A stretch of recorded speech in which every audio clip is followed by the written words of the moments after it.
Welcome to Yoga with TeeJay. I'm your host TeeJay, and today I will be demonstrating how to perform a forearm balance. The Sanskrit name for this pose is Pinchamayurasana. I'm going to show you some of the warm-up techniques I use to warm up the shoulders. While in side plank, be sure to keep your pelvis up in a symmetrical elongation and not too low because it will not target our shoulders. Raise the opposite arm up to the ceiling. Lift your gaze up to the ceiling for a nice additional balance component. Hold this for 5 breaths, or if you want an extra challenge, you can hold it for a minute. For extra adventure, you can lift up one leg and gently place it on the supporting leg, creating a triangle to increase the weight on the targeted shoulder.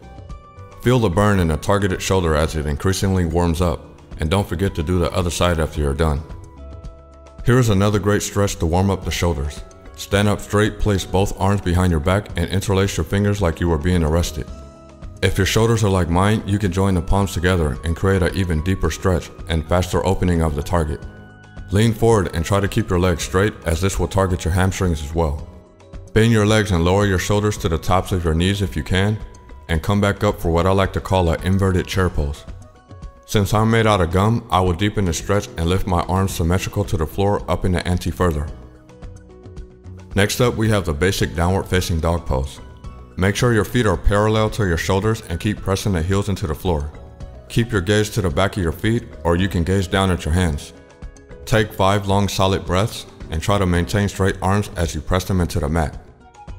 Downward facing dog can be done with both feet together if you like, but be sure to press those heels into the mat to open up your hamstrings even further.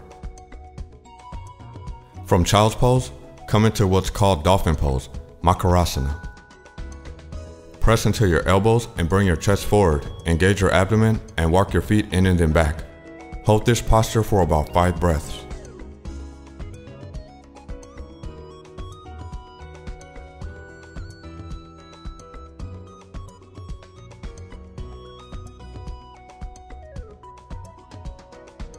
Bring both legs forward to increase the weight emitted onto your shoulders by performing a walking motion.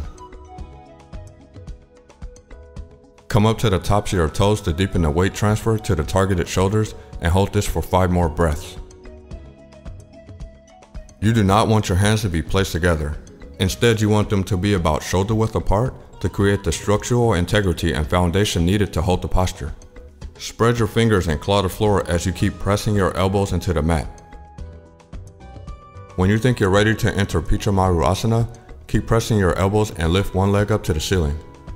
Lean the chest forward, engage the core, and give it a simple hop if you're a beginner. The proper path to take is to lean forward and transfer the weight onto your shoulders, which I haven't accomplished yet. Keep pressing into the elbows and feel the sense of extension through your spine. Point or flex the toes to the ceiling, and don't forget to engage your core. This posture is the second part of the intermediate series of the Ashtanga practice. It benefits strength enhancement in the shoulders and furthering stable structural body balance. A sense of calmness will be ascribed to your self-integrity, and it's a staple for the alteration of awareness and your inner well-being. Give Pinchamayurasana a try today.